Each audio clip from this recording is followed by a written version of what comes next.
ఇప్పుడు ఈ డ్రగ్స్కు సంబంధించినంత వరకు వచ్చి పడింది అక్కడికి వైజాగ్లో ఒక భారీ సినిమా తరహాలో సినిమా ఫక్కీలో అది బయటకు వచ్చింది, పట్టుబడింది. CBI central intelligence central government చెందిన సిబిఐ దాన్ని పట్టుకుంది. ఓ పక్క అది జరుగుతుంటే అసలు వీళ్ళు పెట్టి వాళ్ళు చేస్తున్న ఆరోపణలు పైత్యం ఎక్కడికి పోతుందంటే, సరే సోషల్ మీడియాలో ఎవడో కింద లేయర్లలో ఉండేవాళ్ళు ఏదో చేస్తే ఉంటే పార్టీ అధ్యక్షుడు, ఆ పార్టీ వాళ్ళు పెట్టిన జాతీయ ప్రధాన కార్యదర్శి అతని కొడుకు లోకేష్ వాళ్ళు కూడా ట్వీట్లు పెట్టడం. అసలు చంద్రబాబు నాయుడు ఆయన ముఖ్యమంత్రిగా పనిచేశాడు రాష్ట్రానికి, ఇంతకుముందు చేశాడు, ఈ రాష్ట్రానికి మళ్ళీ కావాలని పగటికెళ్ళాలి అంటున్నాడు. అతని కొడుకు ఫ్యూచర్లో ఎప్పుడన్నా అయిపోతానేమని అతను పగటికెళ్ళాలి అంటున్నాడు. ఆ బుద్ధి అన్నా ఉండాలి, కొంత ఇంగితం ఉండాలి కదా. ఏం మాట్లాడుతున్నాము, ఏ స్థాయి వ్యక్తులము, మాట్లాడే ముందు మా స్థాయి కన్నా ఇది సరిపోతుందా, ఫ్యాక్ట్స్ ఏంటి, ఫ్యాక్ట్స్ లేదు మాట్లాడకూడదు అనే కనీస జ్ఞానం, కనీసం ఇంగితం అన్నా ఉండాలిగా. ఇప్పుడు దానికి రిప్లై మేము ఎక్స్ప్లెనేషన్ లాగా ఇచ్చుకోవాలి. ఇప్పుడు అలా జరిగిండేది ఒక అసలు నిజంగా అది దేశంలోకి వచ్చింటే భయంకరంగా ఉండేది. లక్కీగా ఇంటి రావడము పట్టుకోవడం అనేది ఒక పెద్ద రిలీఫ్ స్టేట్కే కాదు దేశానికి కూడా. అంత భారీ ఎత్తున వచ్చిందంటే అది ఎక్కడికి టార్గెట్ పెట్టుకున్నారో ఎవరు పెట్టుకున్నారో అని అనుకుంటే ఇప్పుడు వీళ్ళే అరిచే అరుపులు చూస్తుంటే వీళ్ళే ఉన్నారేమో అనిపిస్తుంది. అట్లాగా కంపెనీల్లో ఎవరున్నారని తెలిస్తే అంతా ఈ కుటుంబాల దగ్గరగా ఉండేవాళ్ళు, బంధువులు. సాక్షాత్తు ఆమె ఈయన చంద్రబాబు నాయుడు వదిన, ఇప్పుడు BJP state president Purandeswari, NT Rama Rao గారి కుమార్తె, ఆమె కొడుకు ఒక కంపెనీ దాంట్లో కంపెనీలో ఉన్నాడు. ఆమె వియ్యంకుడు ఆ కంపెనీలోనే పార్ట్నర్ అనుకున్నారు. వాళ్ళు ప్రమోట్ చేసిన కంపెనీనే తర్వాత డివైడ్ అయ్యింది, ఒక్కొక్కరు ఒక యాక్టివిటీ చూసుకుంటున్నారు. బయటకు వచ్చి మేము అటాక్ చేసి వీడు సంజయ్ శివాల్ వాళ్ళు టీడీపీ వాళ్ళు అట్లాంటి వాళ్ళు ఉల్టా ముందే అందుకొని హడావుడిగా రాత్రి నుంచి పొద్దున్న నుంచి ఉదరగొడుతున్నారు. ఇప్పుడు ఇది కాదు, ప్రతి దాంట్లోనూ వాళ్ళు అలాగే చేస్తున్నారు ఫస్ట్ నుంచి ఇప్పటి వరకు. ఇది మళ్ళీ ఎన్నికలకు పోతున్న సమయంలో దీన్ని తీసుకొచ్చేసి మా మీద బండ వేస్తే మేము ఇది చేయాలి. ఇది ఖచ్చితంగా మేము అనుమానించేది. ఇది ఒక పెద్ద రిలీఫ్ దొరకడం అనేది. అదే గన ఊహించలేకపోతున్నాం. అది గన తప్పించుకొని బయటకు వచ్చింటే ఇది ఖచ్చితంగా టీడీపీకి సంబంధించిన నాయకుల రోల్ ఉందని గట్టిగా అనుమానిస్తున్నాం. మామూలుగా అయితే రిలీఫ్ ఫీల్ అయ్యేవాళ్ళం. అయితే వాళ్ళ ఉలికిపాటు చూస్తుంటే, వాళ్ళు దాన్ని తెచ్చి మా మీద వేయాలని చూస్తుంటే, ప్రభుత్వం మీద వేయాలని చూస్తుంటే, వైఎస్ఆర్ కాంగ్రెస్ పార్టీ మీద నింద వేయాలని చూస్తుంటే ఇప్పుడు అనిపిస్తుంది వీళ్ళు తప్పించుకోవడానికే మా మీద నింద వేస్తున్నారని. దీని వెనక ఖచ్చితంగా చంద్రబాబు నాయుడు, ఆయన కొడుకు, ఆయన వదిన పురంధేశ్వరి, వాళ్లకు సంబంధించిన వాళ్ళు, ఆ గ్యాంగ్ ఎవరో ఉన్నారనేది గట్టిగా అనుమానిస్తున్నాం. ఆ మేరకు కన్సర్న్డ్ ఏజెన్సీస్ కూడా మేము పిటిషన్లు పెడుతున్నాం. ఐ థింక్ సిబిఐ యాంగిల్లో కూడా చూడాలని మేము భావిస్తున్నాం. సార్ అంటే ఈ రోజు డ్రగ్ కేసు టెస్ట్ కేసు చూస్తా ఉంటే టీడీపీ వాళ్ళతో లింక్ అప్ అయిన ఫోటోలన్నీ కూడా బయటకు వచ్చినాయి. మొన్నేమో పవన్ కళ్యాణ్ ఆంధ్రప్రదేశ్ ని డ్రగ్ క్యాపిటల్ గా మార్చేసిన ఆయన వీళ్ళు గ్రౌండ్ ప్రిపేర్ చేసుకుంటున్నారు. మీరు గమనిస్తే డ్రగ్ రిలేటెడ్ గంజాయి మన స్టేట్ లో అంటే గంజాయి మెయిన్, దాని మీదనే ఉండేవాళ్ళు. ఇంతకుముందు టోకెన్ గా ఎప్పుడన్నా జరిగేవి, నామకా వస్తే దాడులు జరుగుతుండేవి, తగలబెట్టేవాళ్ళు. మీరు గమనిస్తే ఉమ్మడి స్టేట్లో అట్లాగే ఉండేది. అలా ఇంకా టీడీపీ హయాంలో అయితే అది మామూలు మన పంట మాదిరి పండించినారు. అప్పట్లో టీడీపీ నాయకులే ఒకరి మీద ఒకరు అలిగేషన్స్ కూడా చేసుకున్నారు. ఉత్తరాంధ్రలో వాళ్ళ కన్సర్న్లోనే జరుగుతుంది. 100 కోట్లు సంపాదిస్తున్నారు, 1000 కోట్లు సంపాదిస్తున్నారని చూస్తున్నట్టు చంద్రబాబు నాయుడు కూడా వదిలేస్తున్నారు. ఈ మా గవర్నమెంట్ వచ్చాక, జగన్మోహన్ రెడ్డి గారి గవర్నమెంట్ వచ్చాకనే నాట్ ఓన్లీ ఆ సాగును ధ్వంసం చేయడమే కాకుండా ప్రత్యామ్నాయ జీవనోపాధి కూడా కల్పించి అట్రాక్టివ్, ఆకర్షణీయమైంది. ఎందుకంటే దాంట్లో వచ్చే తక్కువ కష్టానికి ఎక్కువ ఫలితం వస్తుంది కాబట్టి దానికే అలవాటు పడి ఇంకా వేరే వైపు చూడని అటు ఆ ప్రాంతం ప్రజలందరికీ కూడా, అదిలో సరిహద్దు ప్రాంతంలో ఉండే వాళ్ళందరికీ ప్రత్యామ్నాయ పంటలను చూపించింది మా ప్రభుత్వం. దానికోసం సెంట్రల్ గవర్నమెంట్ కూడా, హోమ్ డిపార్ట్మెంట్ కూడా ప్రైజ్ చేసింది. ఏపీ నెంబర్ 1 నిలబడింది. ఏది ఈ ఆపరేషన్ పరివర్తన అని, ఆపరేషన్ నవోదయం అని. ఎవరైతే ఈ సాగు మీద డిపెండ్ అయిన ప్రజలు కానీ, బార్డర్ వీళ్ళు కానీ దానికి అలవాటు పడిన వాళ్ళను దాని నుంచి మళ్లించడంలో ఏపీ నెంబర్ 1 అనేది నిలబడింది.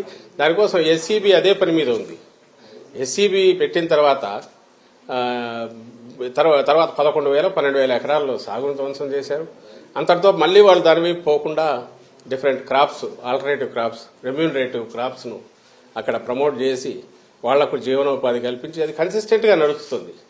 ఉక్కుపాదం అంటే రియల్ సెన్స్లో మోపడమే కాకుండా ఆ ప్రజలు మళ్ళీ సర్వైవ్ అయి బాగా ఎదగడానికి అవసరమైన ఏర్పాట్లు కూడా చేసింది ఈ ప్రభుత్వం. అలాగే ఈ కంపెనీ ఏది చెప్తున్నారో ఆ కంపెనీ ఏదో తప్పుడు పనులు చేస్తే యాక్షన్ తీసుకుంది ఈ ప్రభుత్వం, మా జగన్మోహన్ రెడ్డి గారి ప్రభుత్వం, వైఎస్ఆర్సీపీ ప్రభుత్వం. ఇప్పుడు ఇంపోర్ట్ చేసుకున్నారు, డ్రగ్ ఇంపోర్ట్ చేసుకున్నారు, డ్రగ్స్ దొరికి ఆయన కంటైనర్కి సంబంధించిన కంపెనీ.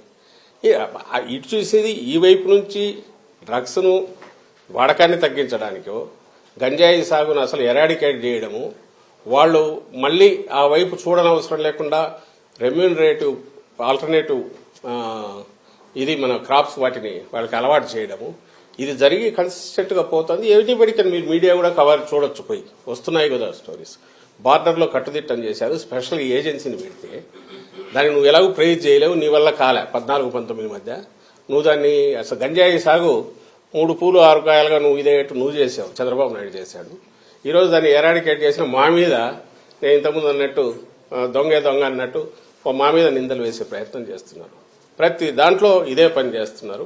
ఈరోజు ఎన్నికల సమయంలో కూడా మాట్లాడడానికి ఏం లేక చెప్పడానికి 1,00,000 ఉంటాయి. ఎన్నికలు వస్తే మేమేం చేస్తామో మీరేం చేయలేదు చెప్పాలా, లేదా మేము గతంలో ఏం చేశామో వాళ్ళు చెప్పాలా, లేదా రేపు దాని మీద ఆధారపడి రేపు ఇది చేస్తామని చెప్పుకోవాలి. ఆ ఇది లేదు కాబట్టి ఈ తప్పుడు నిందలు ఈ పర్టికులర్ కేసులో అయితే వాళ్ళు తప్పించుకోవడానికి మా మీద బండలు వేస్తున్నారనేది మేము భావిస్తున్నాం. అందుకే ఆ కన్సర్న్ ఏజెన్సీకి ప్రెస్ కౌన్సిల్ కూడా కంప్లైంట్ పంపుతున్నాం. ఈనాడు, ఆంధ్రజ్యోతి వాళ్ళ తప్పుడు రాతలు, ఆ ఛానల్స్ వాటన్నిటి మీద కూడా లెటర్సీ. అయితే ఇది కన్సిస్టెంట్గా ఈ తప్పుడు ప్రచారం, అబద్దాలు రిపీటెడ్గా మాట్లాడడం అనేది టీడీపీకి అలవాటైంది. రాష్ట్ర ప్రజలు గమనించాలి. లోకేష్ కూడా ట్వీట్ చేశారు కదా మార్నింగ్, బ్రెజిల్లో అవినీతి జరుగుతుంది, దానికి వైసీపీ ముఖ్య నేతల కుటుంబ సభ్యుల ప్రమేయం ఉందనే విషయం నేను గతంలోనే చెప్తాను, ఇప్పుడు రుజువైందని ఒక ట్వీట్ కూడా చేశారు. వీడియో కూడా ట్వీట్ చేశారు. ఎల్లో మీడియా చౌకబారు ఏదన్నా థర్డ్ రేట్ కూడా కలగ అంతకంటే హీనమైన స్థాయి ఎవడన్నా ఉన్నాడంటే అతనే లోకేష్ అనుకుంటా. లేకపోతే దేనికి ట్వీట్ చేస్తున్నాడో తెలియదు, అసలు ఎందుకు చేస్తున్నాడో తెలియదు. ఏమన్నా మోకాలకు బట్టతలకు సంబంధం ఉందా? బ్రెజిల్ ఎక్కడో దాంట్లో దేశం ఉందంటే ఎప్పుడో సాయిరెడ్డి ఏదో అక్కడ బ్రెజిల్ ప్రెసిడెంట్ గురించి ఇచ్చేసాడని ఇంటర్నేషనల్ దీంట్లో ఎక్కడైనా గ్యాదరింగ్ లో కలిసింటారేమో తెలియదు, ఏదో ఉంటే అతను చెప్తాడు. కానీ ఈ రోజు జరిగిన దాంట్లో, ఈ కంటైనర్లో వచ్చిన దాంట్లో దొరికిన దానికి సంబంధించి ఎవరు దీని వెనక ఎవరెవరు ఉండే అవకాశం ఉంది, ఆ కంపెనీ కాన్షియస్ గా చేసిందా అనేది తేలాల్సి ఉంటే అప్పుడు సహజంగానే కంపెనీ ఎవరిది అనేది చూస్తారు. అది చూస్తే సహజంగా మొత్తం ఎవరు అనేది కనపడుతోంది. దగ్గరి బంధువులు, కుటుంబ సభ్యులు, లేదా వీళ్లతో కలిసి ఎప్పుడు తిరిగినట్టు ఆ ఫోటోలు అన్ని బయటకు వచ్చాయి. ఈ గ్రూప్తో, ఈవెన్ చంద్రబాబు నాయుడుతో ఉండేవాళ్ళు ఆయనతో ఉన్నారు. ఆ గ్రూపుకు సంబంధించిన వాళ్ళు ఎవరు రెగ్యులర్ గా కలుస్తారో వాళ్లే ఆ కంపెనీల్లో ఉన్నారు. ఇది సహజంగానే వాళ్ళ మీదకే పడుతుంది. పడడానికి కూడా అవకాశం ఎందుకుంది? అలాంటి ఆలోచనలు చేసే లక్షణం కూడా చంద్రబాబు నాయుడు ఉంది కాబట్టి, తప్పుడుదారులో ఎట్లా అధికారంలోకి రావాలని చూస్తాడు కాబట్టి వాళ్ళ మీదకే వస్తుందనే దాన్ని ప్రియంప్ట్ చేయడానికి ఉల్టా మా మీద దాడి చేస్తున్నారు. లోకేష్ చేసినా, చంద్రబాబు నాయుడు చేసినా అదే ఉద్దేశంతో చేస్తున్నారు. ఆ స్థాయి నిజంగా ఆ స్థాయికి రావాలనుకున్న వాళ్ళు చేయకూడని పని చేస్తున్నారు. వాళ్ళు అంటే వాళ్ళకి ఈ జన్మలో ఈ రాష్ట్రంలో ప్రజలు అవకాశం ఇవ్వలేదని తెలిసిన తర్వాత వచ్చే డెస్పరేషన్ లోనే ఇలాంటి కామెంట్స్ చేస్తున్నారని మేము అనుకుంటాం. సార్ అంటే వైసీపీ ఓడిపోతున్నాం అని అర్థమైంది, అందుకనే ఆఖరి నిమిషంలో ఈ చీకటి మాఫియాలు రెచ్చిపోతున్నాయి లోకేష్ అంటున్నారు. ఇది ఏం చెప్పాలి, మేమేమో పాజిటివ్ అజెండాతో పోతున్నాం.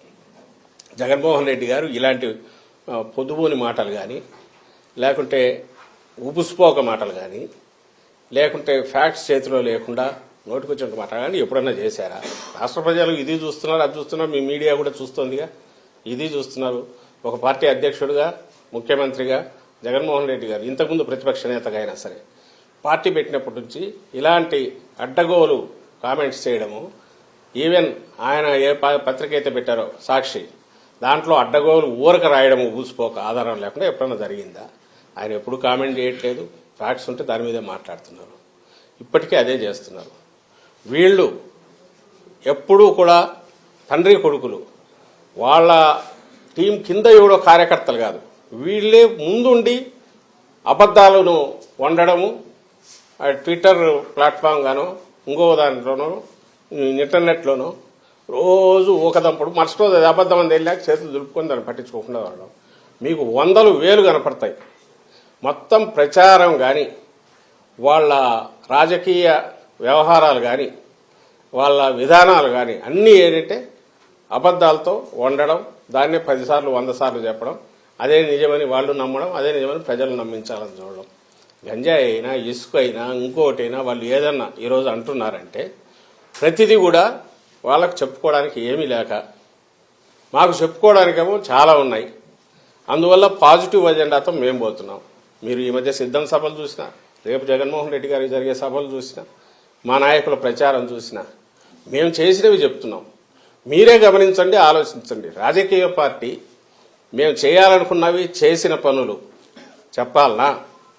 ఒక థర్డ్ రేటు పల్ప్ బుక్లో వచ్చినట్టు ఫిక్షను దాన్ని పట్టుకొని అవి వాటికి సంబంధించినవో, ఏదో వ్యక్తిత్వ హననం చేసి వాటికి సంబంధించినవో, క్యారెక్టర్ అసాసినేషన్కు పాల్పడి ఇవన్నీ తెచ్చి మీడియా ద్వారా ఉండి ఇదే ప్రజలకు అవసరమైన రాజకీయం అన్నట్టు చేయడం, అది రియల్ రాజకీయమా? అది కాదని రిజెక్ట్ చేశారు. ఇప్పుడే 19లో రిజెక్ట్ చేశారు. ఈసారి కూడా వాళ్ళకు ఏమీ లేదు చెప్పడానికి. ఈవెన్ వాళ్ళు అనుకుంటున్న హామీలు రిపీటెడ్గా చెప్పడానికి కూడా భయపడుతున్నారు. ఎందుకంటే నువ్వు నిన్న ఏం చేసావని అడుగుతారు. 14-19 మధ్య చేయలేదు కదా, అబద్దాలు ఆడినావు, ఇచ్చిన అబద్ధపు హామీలు ఒక్కటి నిలబెట్టుకోలే కదా అనేది అడుగుతారు. అందుకోసం వాడి జోలు కూడా పోవట్లా. రేపు ఏదో చేస్తామని చెప్పాలంటే భయం, నిన్న ఏం చేసావని జనం అడుగుతారని. అందుకని రోజు ఏదో ఒకటి, రోజు నిన్న ఎక్కడో ఎలక్షన్ కమిషన్ పద్ధతులు వేస్తాను ఏదో పోయి ఇవ్వడం ఈ మధ్య మొదలైంది అనుకొచ్చేసి దాని మీద ఇమ్మీడియట్ బ్యానర్ స్టోరీస్ రాయడం, ఏదో అయిపోయింది కొబ్బరాడు. ఏమీ కావట్లా. రాష్ట్రం నిక్షేపంగా ఉంది, బ్రహ్మాండంగా ఉంది. ఎన్నికలకు మళ్లీ పోతున్న దశలో పూర్తి పాజిటివ్ ఇది వేవ్ మాకు కనిపిస్తోంది. అందుకే మేము ఎక్కడ పోయినా ఆదరణ అట్లుంది. అది సహించలేక రేపు ఎన్నికల్లో 23 కంటే ఇంకా హీనం పోయి 0-0కు దగ్గరగా వచ్చే సింగిల్ డిజిట్కో లేదా 0కో కన్ఫైన్ అయ్యి పరిమితమయ్యే పరిస్థితిలో నేపథ్యంలో దాన్ని ఎక్స్ప్లెయిన్ చేయడానికి అవసరమైన గ్రౌండ్ ఇప్పుడు ప్రిపేర్ చేసుకుంటోంది తెలుగుదేశం పార్టీ కానీ, ఆ పార్టీ అధ్యక్షుడు కానీ, ఆ పార్టీ జాతీయ ప్రధాన కార్యదర్శి ఆయన కుమారుడు లోకేష్ కానీ, లేదా ఆయన వెనక వాళ్ళ దత్తపుత్రుడు పవన్ కళ్యాణ్ కానీ రేపు పోయిన తర్వాత ఈరోజు వాళ్ళు ఏమేమి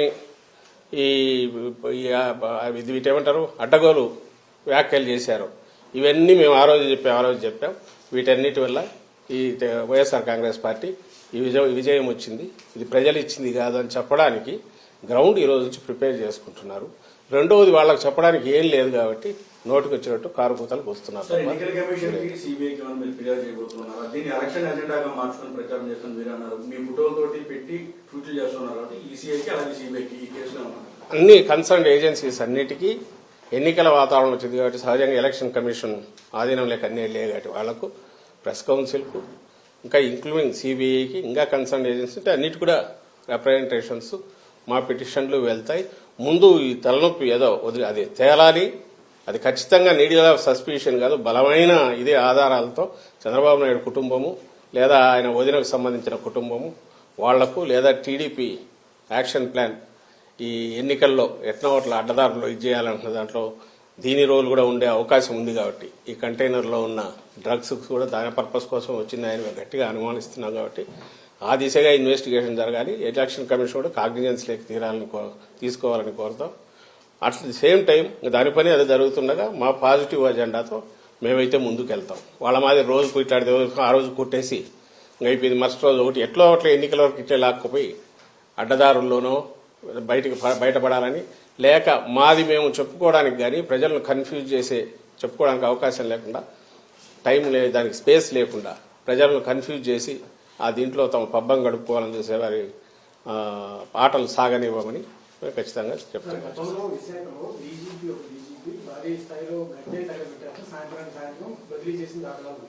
అయితే ఇప్పుడు ఇంటర్పోల్ కి సంబంధించినటువంటి సమాచారంతో సిబిఐ రమణ దిగిన తర్వాత లోకల్ పోలీస్ ఇంటర్ఫీరెన్స్ అంటూ విమర్శలు కూడా వస్తాయి. దాని మీద సిపి కూడా వివరించినట్టు దాని మీద ఇప్పుడు సిపి ఎక్స్ప్లెయిన్ చేసినట్టున్నాడు కదా. వాళ్ళు రమ్మన్నారు, డాగ్స్ వాడు అన్నారు, పోయిన తర్వాత అవసరం లేదన్నారు.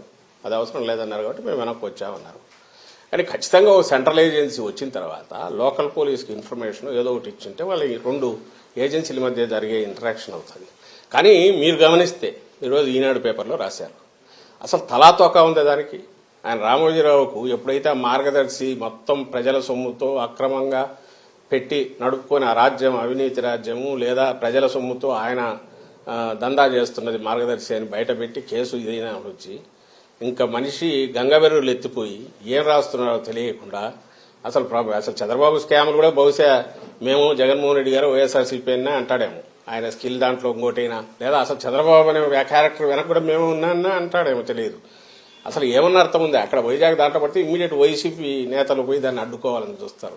ఎవరు మరి పేరు రాయొచ్చుగా, ఆధారం లేకుండా ఎట్లా నోటికొచ్చినట్టు రాస్తాడు దాంట్లో. అలాగే పోలీసులు వెళ్ళి అడ్డం పడినారని ఎక్కడో రాయొచ్చుగా, దానికి ఎక్స్ప్లెయిన్ చేశారు కదా. ఇప్పుడు ఇది ఒక agency police, AP police it has its own ఇది ఉంది. అలాగే సెంట్రల్ ఏజెన్సీకి ఉన్న వాళ్ళ హక్కులు వాళ్ళ అధికారాలు వాళ్ళ ఉన్నాయి. సహజంగా లోకల్ దానికి ఇన్ఫార్మ్ చేసి ఉండొచ్చు, లేదా డాగ్ స్క్వాడ్కి సంబంధించి రమ్మన్నారన్నట్టు అది అట్లయినా జరిగిండొచ్చు. బట్ ఏదైనా సరే పోలీస్ డిపార్ట్మెంట్ వాళ్ళ వర్షన్ ఏదో వాళ్ళు ఇచ్చుకుంటారు. బట్ న్యూస్ పేపర్గా ఈయన రాసేటప్పుడు ఈరోజు వాళ్ళు చంద్రబాబు నాయుడు సాక్షాత్ చంద్రబాబు నాయుడు అన్నట్టు 19 వరకు ఒక 5 ఏళ్ళు ముఖ్యమంత్రి, అంతకుముందు ముఖ్యమంత్రిగా ఉన్న వ్యక్తి అంత క్యాజువల్ కామెంట్ చేస్తాడా? దాంట్లో ట్వీట్లో వీళ్ళు పోయి అడ్డం పడినారు, అలాగే ఎవరో పోయి ప్రెజర్ తీసుకొచ్చారని చేయగలరా? ఎవరైనా చేస్తారా? సిస్టమ్ మీదే గౌరవం లేని వ్యక్తి అతను. తన అపోజిషన్లో ఉంటే ఎంటైర్ లోకం అంతా చండాలంగా ఉంది, తను రూలింగ్లో ఉంటే తను మాత్రం అప్పుడు బాగుంటాడు, తను ఎత్తిపోయే టైం కింద వాళ్ళ మీద నిందలేస్తాడు. ఇతని మాదిరి పంచాయతీలు చేసే లక్షణం జగన్మోహన్ రెడ్డి గారికి లేదు. మీరు గమనించారు ఇక్కడ స్టేట్లో ఆఫీసర్ల మీద దౌర్జన్యాలు జరిగినా, గొడవలు జరిగినా తను పిలిచి పంచాయతీలు చేసిన ఏమంటారు ఒక చాలా లోకల్ స్థాయి, వీధి స్థాయి, కౌన్సిలర్ స్థాయి మనస్తత్వం కలిగిన వ్యక్తి చంద్రబాబు నాయుడు. అదే ఇది అందరికీ ఉందన్నట్టు చూపాలని చూస్తాడు. జగన్మోహన్ రెడ్డి గారు ఎప్పుడు అట్లా చేయలే. ఈవెన్ గవర్నమెంట్లో ఉన్నప్పుడు కూడా స్టేట్ ఏజెన్సీలు కానీ సెంట్రల్ వాటికి సంబంధించి అయితే తను డైరెక్ట్ కానీ ఎవరి పని వాళ్ళది ఉంటుంది, వాళ్ళు చేసుకోవాలని గౌరవించే వ్యక్తి. ఇక్కడ కూడా అలాగే జరిగింది. ఒకవేళ నిజంగా ఎవరన్నా చేశారని వీళ్ళు అంటే దానికి ఆధారాలన్నా చూపాలి. ఇదిగో ఈ కారణం వల్ల ఎట్లన్నాం, ఈ కారణాల వల్ల ఎట్లన్నాం అంటే ఆ డిపార్ట్మెంట్ ఎక్స్ప్లెనేషన్ ఇస్తుంది. ఆ డిపార్ట్మెంట్ దానికి సంబంధించి వాళ్ళ వర్షం చెప్పుకుంటుంది. అంతేగాని నోరు ఉంది కదా, లేదా పేపర్ ఉంది కదా, లేదా నన్ను జగన్మోహన్ రెడ్డి గారు చేసినట్టు ప్రభుత్వం కదా సిఐడి కేసు పెడితే రామోజీరావు ఫీల్ అయిన ఆయన కొత్త రాసి నాకు సర్క్యులేషన్ ఉంది కాబట్టి జనంలోకి అది వేసేస్తే అబద్ధం కథ అది చదివి జనం అందరు నవ్వుతారంటే ఆ కాలాలు మారిపోయినాయి. ఇప్పుడు కాదు, ఎవరికి వాళ్ళకి తలకాయ ఉంది, జనం కూడా ఆలోచిస్తారు అనే ఇంగితం ఆ రామోజీరావు కానీ లేదా రాధాకృష్ణ గారి లేకపోతే చంద్రబాబు నాయుడు కానీ వాళ్ళందరికీ ఉండాలని కోరుకుంటున్నాను.